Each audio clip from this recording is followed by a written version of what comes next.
eSports, or competitive online multiplayer video games, have become big business. The owners of one of the dominant competitions turned over $1 billion last year alone, and part of that is driven by spectators, not just players.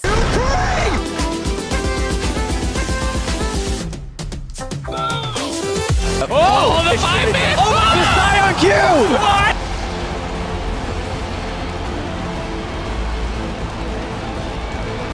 Hey everyone, we're eSports Media Network. I'm Jake. So, whether you've heard of eSports or not, it's actually one of the largest growing industries in the world at the moment, from its 173 million viewers or the almost $700 million in revenue that eSports made in 2018. You can't deny the large scale to which it has grown. If you don't believe these facts, we reached out to a local Ottawa-based gaming cafe to help us and help you get a better understanding of just how popular this industry has become. As the cafe did not want to be video recorded, we created a panel to present the information they provided, so let's check it out. So in your talk with the gaming cafe, do you think that the rise in esports popularity has contributed to more traffic in the store? Absolutely. Twitch, online streaming, and the growth in esports viewership and participation have brought so much attention to our cafe.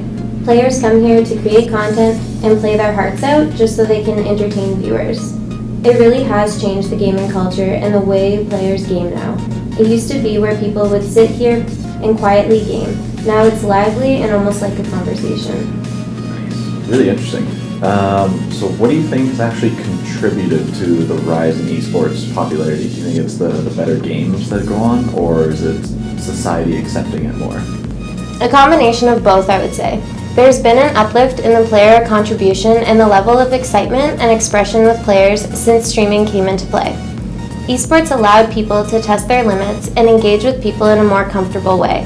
Many of the players you see in our cafe you wouldn't believe to be introverted after you see them communicate. But this is almost a safe haven for players to simply enjoy gaming and compete. Games are always improving, but ensuring the games are playable across networks of people is key. Take League of Legends, for example. It literally allows people to play against new players every time you want to play. Not only this, but people want this because it allows them to gauge their skill levels. So do you think hosting esports related events in your store will be beneficial for the brand overall? Extremely beneficial. I mean, as esports are growing on a global scale, we also see the growth in the number of people wanting to come in and try out all the games they keep seeing online. So we haven't created any tournaments or events since the gaming community is still growing, but we do plan on hosting a variety of amateur and competitive tournaments over the summer involving the community, which will have the top prizes for the top 3 teams in each game and each skill level. We haven't figured out any details yet, but it's something that we're working on for this upcoming summer. So what do your consumers play the most in your cafe? At the current moment, it's probably League of Legends, followed by Overwatch and Dota 2, which are very popular. We have a wide variety of games though, from RPG to first-person shooters, and almost any game in between. So one of the things that we strive to do for our players is provide them with games that they want to play. So if they look at our list of games and they find a game that they can't find on there, so we'll go out, we'll buy the game for them, and we'll install it onto our computers, so that when they come in, they're able to play the game. Do you experience a lot of spectators alongside players in your cafe? So whenever live games are going on around the world for any esports events, we like to play them live on our TVs so that if you're waiting for a game or if you're just arriving to the cafe, you're able to watch them and they're able to see what the pros are doing. I wouldn't say overall that we see a large spectator audience, but when the championship tournaments are going on, we usually do see a little bit of a rise in business, just because players like to come in, play their favorite games, but they also get to watch the live television of the pros and follow their favorite teams and cheer them on as they're in the World Championships. So what is the typical market like for esports enthusiasts? The esports market's actually a lot more broad than you'd think. We obviously get our main core of adolescent males between the age of 15 and 25, but there's definitely a lot of older consumers that are interested in picking up the newest gaming trends as well, so it's definitely a wide range. Okay. Do you think that's because of the large population of the community? It justifies esports legitimacy, or? Definitely depending on the game, I think it absolutely legitimizes esports. League of Legends, for example, it's been around for almost 10 years. They have 100 million monthly active users worldwide, so this shows out without a doubt that this is a legitimate game that people are enjoying playing and they are willing to watch competitively. Do you think for something to be considered a sport, it must involve physical exertion, not just mental? I don't believe so. Of course, from the outside, it looks like gamers are doing nothing but sitting in a chair and clicking buttons. But the amount of hours of practice they put into becoming this skilled is not something anyone can do just part-time. Professional gamers are playing their game from the time they wake up until they go to sleep. They know that if their opponent plays just one more game than they have, that they're going to learn something that they didn't.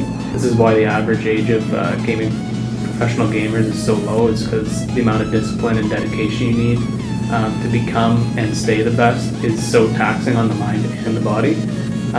Plus, watching the best in the world compete against one another is something anyone can appreciate.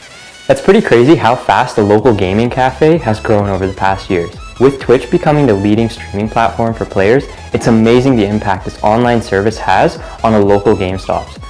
And with esports industry to grow with over 1 million viewers each day, it's only going to get better for these businesses and the player community. To help us answer the research question at hand, let's talk more about the primary streaming platform, Twitch TV. The average age of a Twitch viewer is around 21 years of age. So what we really want to do is target them and ask them why they believe esports has grown in popularity, what average users of Twitch think about esports, and is esports really considered sports? Let's see what people have to say. Alright, so I'll just get you to introduce yourself, say your age. I am Phil, I am now 28. My name is Dan, I'm 30 years old. My name is Robin, I am 19. Hello, my name is Emily, and I'm a student at U Ottawa, and I'm 19 years old. My name is Mason Tim. I'm 23.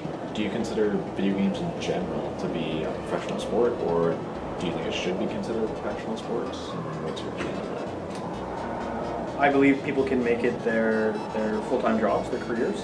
Essentially, that you can make enough money from it that it would count as a job, a source of income. I don't think it should be considered a professional sport, only because I think the big benefit of sports is getting people active, and you're not really getting that with video games.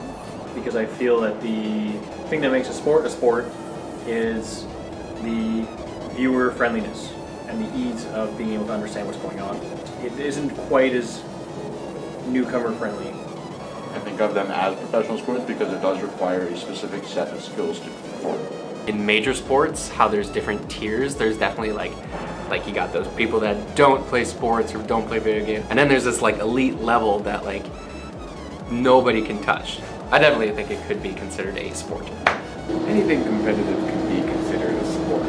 So yeah, absolutely it's considered a sport. What do you think has contributed, so esports is very popular around the world, what do you think has contributed to the popularity? Do you think it's the better games, or do you think it's because like society's accepting video games more? I definitely feel like it's because of the better games. Like technology continues to improve, so people start to become more reliant. I think it's probably society being more accepting of it in this generation. It's all the kids growing up with video games in their hands. What kid doesn't have an iPad? What kid doesn't have, even like toddlers these days, they make kid version of iPads. It starts at a very young age. I think society's acceptance of everything has improved, and of course video games with it. It's definitely where the evolution of technology definitely brought a much richer content to the video games. So if you were to guess, how many people do you think watched the 2018 League of Legends World Championship game? 1 million? 50 million. It could be anywhere, I don't know, like 2.5 billion or something? I don't know. 350. 4 million?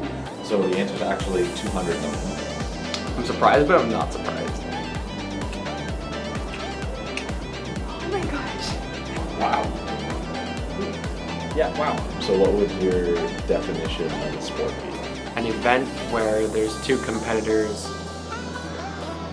trying to outdo one another. Something where you're being physically active. An activity that you take part in with a group of people for one set goal or an accomplishment in said game. But I think the essence of a sport, or even a game, involves competition, some way to say one person won, one person lost, or here's 10 people, this guy did the best, this guy did the worst, and here's the gradient between them. The real rise of esports in North America was League of Legends. The second World Championship was held at the Galen Center in LA and the Staples Center the following year, with the top prize as $1 million. It even attracted the Imagine Dragons to perform at the 2014 World Championship in Seoul. Esports have grown due to their influencers, whether they bring a positive attitude or complete toxicity to the community. The view counter continues to rise. The most well-known and popular esports series in the world is League of Legends, since it is the most viewed and played both in 2016 and 2017. Riot's League of Legends player, Tyler 1, or T1, has become an extremely influential figure in the League community. Just make a Challenger Discord or whatever, get like the top 500 players and have them all on a Discord, so when they get in a game, they just get on Discord. And has had a long stint coming back to the streamer he is today. Let's go, boy! Fight me! I'm into it! Basically, he was a very toxic player to the game and to his teammates when he didn't get his way. His mechanics were spot on, but much of the time his ego consumed his actions. I lost 2 massive promos. I did not say a single word in chat. God, that's fucking reform. Feels good. On screen. No mana. You have no mana, bitch. You have no mana! Get the fuck out of here! Let's go! But He would often run it down mid or intentionally die so the other team would get ahead if he didn't get the position he wanted or if his teammates upset him. T1 was given a permanent ban from the league that lasted 613 days. After proving over this time that he was reformed, T1 was given a second chance and proved to be a positive example to the league community. He was later invited to work a World Cup event where he played on stage with a Riot employee he had multiple confrontations with. Respect you. As a person, as a gamer, as a streamer, I believe we're gonna win bot lane. He was truly reformed and now sets an example for the league community and draws many players to play and watch him on Twitch.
Oh my god!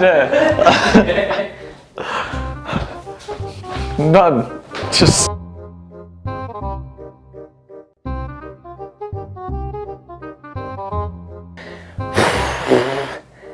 Depending on the game, it absolutely legitimizes. Jesus Christ. Why is this such a long sentence?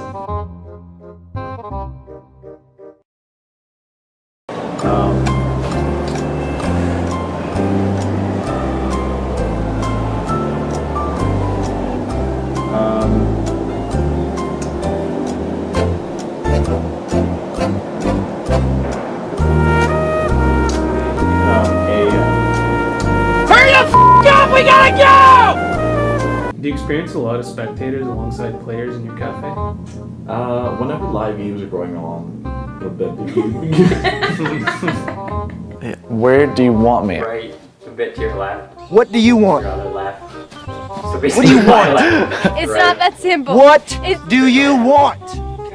What do you want? did you know that in 2017 the Olympic Committee met up with eSports and they left it open that there's a possibility that it might become an Olympic sport one day because of how massive it got?